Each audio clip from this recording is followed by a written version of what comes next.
ان کی خواہش نفس کی پیروی ہم تو نہیں کر رہے؟ اور اگر آپ غور و فکر کریں گے تو کافی ڈرا دینے والے حقائق جو ہیں وہ آپ کے سامنے آئیں گے، کیونکہ ایسا ہی ہو رہا ہے۔ ایسا اس لیے ہو رہا ہے کہ ہم دنیا کو دیکھ رہے ہیں، یہ بے چال ہے کہ جدھر ساری دنیا چل رہی ہے تو ہم بھی ادھر چلیں، جبکہ قرآن میں اللہ تعالیٰ نے جگہ جگہ ارشاد فرمایا کہ جو میری پیروی کریں گے وہ بہت کم لوگ ہیں، اور فرمایا کہ زیادہ تو ناشکرے ہی ہیں، زیادہ تو عقل نہیں رکھتے، زیادہ تو شعور ہی نہیں رکھتے، اور اکثر کہا گیا اکثر جو ہیں وہ لا یشعرون، لا یاقلون یا یعلمون، اکثر کے لیے یہ کہا گیا ہے۔ تو اللہ تعالیٰ کے جو خاص بندے ہیں وہ تھوڑی تعداد میں ہوں گے۔ اب دیکھیں جیسے 73 فرقوں میں سے ایک فرقہ جو ہے وہ صرف جنت میں جائے گا۔ یہاں پر بھی فرمایا کہ میری امت کی ایک جماعت ہمیشہ حق پر لڑتے ہوئے غالب رہے گی، ان کی مخالفت کرنے والے ان کو کوئی نقصان نہیں پہنچا سکیں گے حتیٰ کہ قیامت آ جائے گی۔ اللہ سے دعا کیا کریں اللہ ہمیں اس جماعت میں رکھنا جس کا کہ ٹھکانہ جنت ہوگا،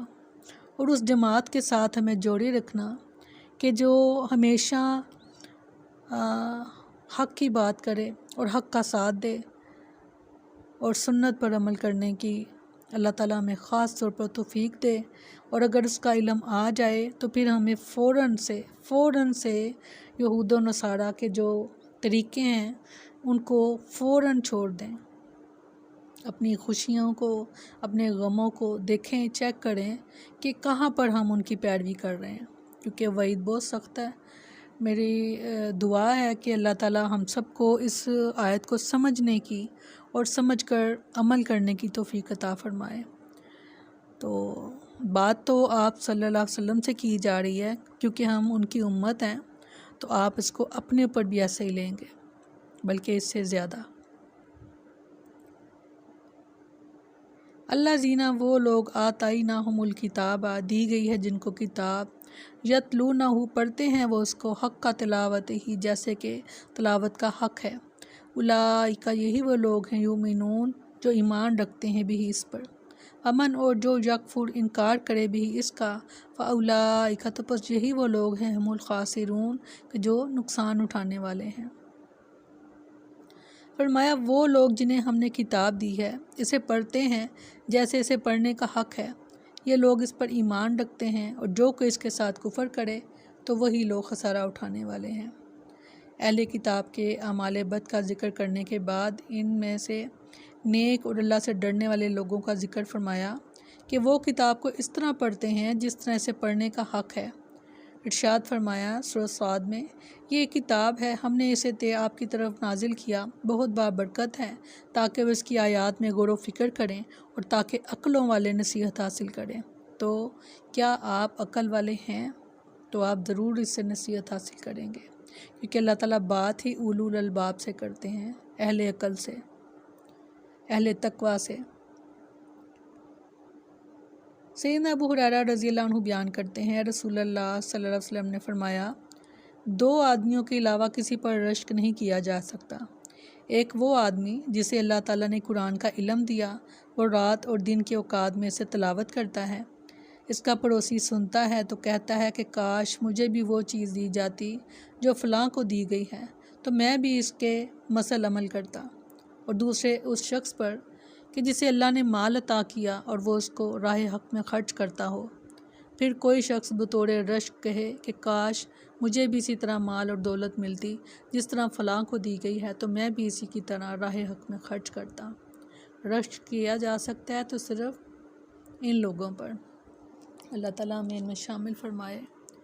آمین۔ سیدنا ابو موسیٰ اشعری رضی اللہ عنہ بیان کرتے ہیں کہ رسول اللہ صلی اللہ علیہ وسلم نے فرمایا، وہ مومن جو قرآن پڑھتا ہے، اس پر عمل کرتا ہے، ایسے ہے جیسے کہ ترنجبین کہ جس کا مزہ بھی اچھا اور خوشبو بھی اچھی، اور جو مومن قرآن نہیں پڑھتا لیکن اس پر عمل کرتا ہے، ایسے ہے جیسے کہ کھجور، مزہ تو اچھا ہے لیکن خوشبو کچھ نہیں۔ تو میں پہلی مثال جو ہے وہ زیادہ پیاری لگی ہے، ترنجبین، تو اللہ تعالیٰ ہمیں ان میں شامل فرمائے۔ آمین۔ سیدنا حذیفہ رضی اللہ عنہ بیان کرتے ہیں کہ رسول اللہ صلی اللہ علیہ وسلم کا جب آیت رحمت سے گزر ہوتا تو اللہ تعالیٰ سے رحمت کا سوال کرتے، اور جب آیت عذاب کی تلاوت کرتے تو اللہ تعالیٰ کے عذاب سے پناہ مانگتے۔ اسی سنت پر عمل کرتے ہوئے میں فوراً ہی دعا آپ کے لیے بھی اور اپنے لیے بھی کر لیتی ہوں، کیونکہ یہ سنت پر عمل جو ہے وہ آپ صلی اللہ علیہ وسلم سے محبت سمجھیں کہ بڑھانے کا یہ ذریعہ ہے۔ آپ کے سنت پر جب آپ عمل کرتے ہیں، آپ کے دل میں ایسے سوتے پھوٹتے ہیں محبت کے آپ صلی اللہ علیہ وسلم سے۔ جب آپ سنت پر عمل کر رہے ہوتے ہیں تو آپ خوشی سے نہال ہو رہے ہوتے ہیں کہ میں وہ کام کر رہا ہوں یا کر رہی ہوں کہ جو کام آپ صلی اللہ علیہ وسلم نے کیا۔ کوشش کیجئے سنتوں کو اپنانے کی۔ انشاءاللہ تعالیٰ میں کوشش کروں گی کہ ان سنتوں کو جن کو لوگوں نے بھلا دیا، میں کوشش کروں گی ان سنتوں کو آپ تک پہنچانے کی۔ اللہ تعالیٰ میری مدد فرمائے، آمین ثم آمین۔ سبحانک اللہم و بحمدک نشہد ان لا الہ الا انت نستغفرک و نتوب الیک۔ سبحان ربک رب العزت عما یصفون وسلام علی المرسلین والحمد للہ رب العالمین۔ السلام علیکم ورحمۃ اللہ وبرکاتہ۔